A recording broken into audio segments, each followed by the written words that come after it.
তো দর্শক মণ্ডলী, আপনাদের সবাইকে স্বাগতম জানাই আমাদের এই নতুন এপিসোডে।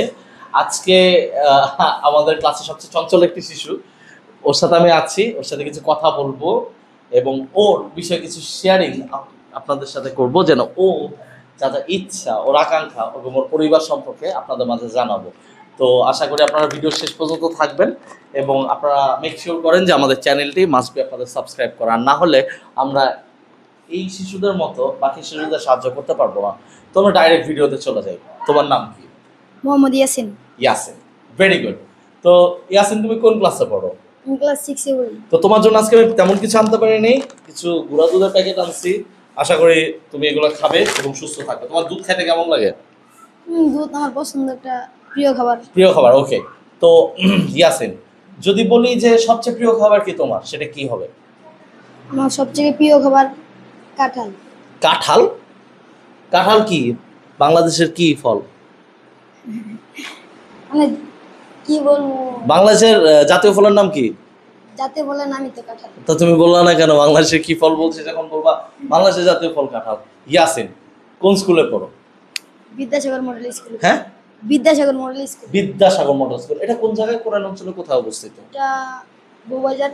বউবাজার। আচ্ছা ইয়াসিন, তোমার পরিবারে কয়জন সদস্য আছে? মোট 5 হ্যাঁ, জন। 5 জন, ওকে। তো তুমি তোমার পরিবারের কততম সন্তান? আমি সবার ছোট। তুমি সবার ছোট, আচ্ছা। তো তোমার ভাই বোনদের একটু বর্ণনা যদি আমাকে আর দর্শকদেরকে বলতো তাহলে ভালো হতো। মানে আমি সবার ছোট। হ্যাঁ, তারপর তোমার ভাই বোন? মানে আমার আর কোনো ভাই নাই, আমি একাই। আমার 4 বোন। 4 বোন, মানে তোমরা বাবা মা 4 বোন আর তুমি, মানে টোটাল তো তাহলে হয় 5 6 7 জন। হ্যাঁ। 7 জন সদস্য টোটাল। আচ্ছা, তোমার আপুরা কি করে? বড় আপু? সবার বিয়ে হয়ে গেছে। সবারই বিয়ে হয়ে গেছে। আচ্ছা, বড় আপুর বিয়ে হয়েছে যখন, তখন তার বয়স কত বা সে তখন কোন ক্লাসে পড়তো? আমার আপু তো তখন গার্মেন্টস করতো যখন বিয়ে হয়েছে। গার্মেন্টসে জব করতো। তাও কত বছর হবে ইয়াসিন তার তখন আনুমানিক?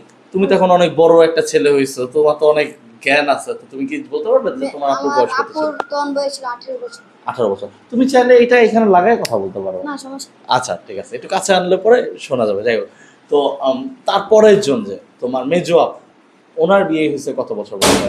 ওনার আজকে 7-8 মাসের উপরে। 7-8 মাসের উপরে, আচ্ছা। 7-8 মাসের উপর, তখন তার বয়স কত ছিল? 19 হইব। 19, আচ্ছা। তারপর নেক্সট আরেকজন আপু, ওর কাবিন করানো হয়েছে, ওর জামাই বিদেশ। জামাই বিদেশ থাকে, কোন কান্ট্রি? সৌদি আরব। সৌদি আরব, আচ্ছা। কাবিন করানো হয়েছে। ছেলে কোন জায়গার? মানে আমার মামাদের এই দেশের বাড়ি, মামাতো ভাই। তোমার দেশের বাড়ি কোন জায়গায়? ব্রাহ্মণবাড়িয়া। ব্রাহ্মণবাড়িয়া। মানে তোমার মামা বাড়ি ব্রাহ্মণবাড়িয়া, তোমার বাবার বাড়ি কোথায়? ওখানেও ওটাও ব্রাহ্মণবাড়িয়া? ব্রাহ্মণবাড়িয়াই, কিন্তু গ্রাম আলাদা। আচ্ছা, কোন গ্রাম? আমার বাবার হ্যাঁ, বাবার গ্রাম।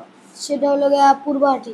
পূর্বহাটি, আচ্ছা ঠিক আছে। আমি এটা নাম শুনছি কিন্তু যাওয়া হয়নি কোনোদিন। জি। তো ইয়াসিন, তার একদম ছোট বোন তোমার কি করতেছে?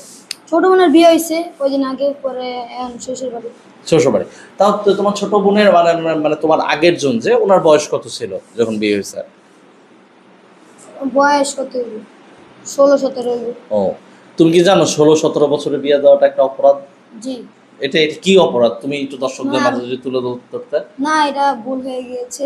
না, ভুল হয়ে গেছে যে মানে এটা ছিল, কারণ কি একটা তুমি জানো যে তুমি হয়তো বড় হবা, একদিন বাবা হবা, তাই না? জি। ইয়াসিন, এখন চিন্তা করো যে তোমার মেয়ে অনেক ছোট।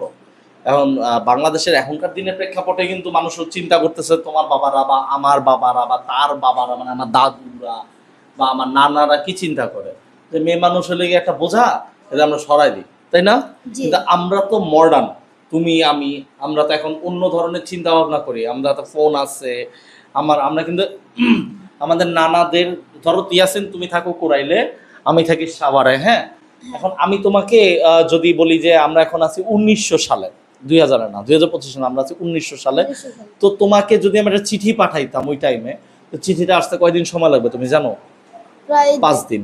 5 দিন। ঢাকার মধ্যে, সাভারের থেকে কোরাইলে। এখন আমরা কি, আমাদের বন্ধু যদি আমেরিকায় থাকে, এখন আমরা 1 ক্লিকে কি তার সাথে ভিডিও কল করতে পারি? বলো এখন মানে এখন তো করা যায়। একটা ফোন দিয়ে একটা চাপ দিলে কি করা যায় না? করা যায়। তো এখন আপনাদের টাইম আর আমাদের টাইম কি এক? জি না। না।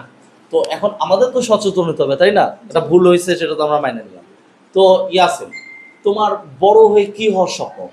আমার বড় ফুটবল খেলার মানে প্লেয়ার হব। বাবা, ফুটবল প্লেয়ার হওয়া। আচ্ছা, তুমি এখন কি ফুটবল খেলো? জি। আচ্ছা, কোন পজিশনে খেলো বা কি, মানে কি পজিশনে খেলো? স্ট্রাইকার। স্ট্রাইকারে খেলো? জি। আমি হয়তো শুনছিলাম তুমি গোলকিপার খেলো। গোলকিপার খেলি না, গোলকিপার টুর্নামেন্টে খেলো না? খেলছিলাম আচ্ছা আচ্ছা। মানে। তো আজকে দর্শক মন্ডলী আপনারা হয়তো দেখতে পারেন এই ছোট্ট বাচ্চাটার এই যে ঠোঁটে একটুখানি কাটা আছে। আমি হয়তো চায়ের দোকানে চা খাইতেছিলাম, তখনই আমি ইয়াসিনের সাথে দেখা হয়েছে যে ইয়াসিন তোমার ঠোঁট কাটছে কেমনে? তো হচ্ছে যে স্যার আমার ফুটবল লেগে ঠোঁট কেটে গেছে। মানে বৃষ্টির দিন, আজকে ঝুমঝুমা বৃষ্টি ঢাকা শহরে, তাই না? জি। ওর মধ্যেও ফুটবল খেলা ছাড়ে নাই, খেলবেই। যাই হোক, আজকের দিনে তোমার ম্যাচ সম্পর্কে কিছু বলো আমাকে, কেমন গেল তোমার ম্যাচ?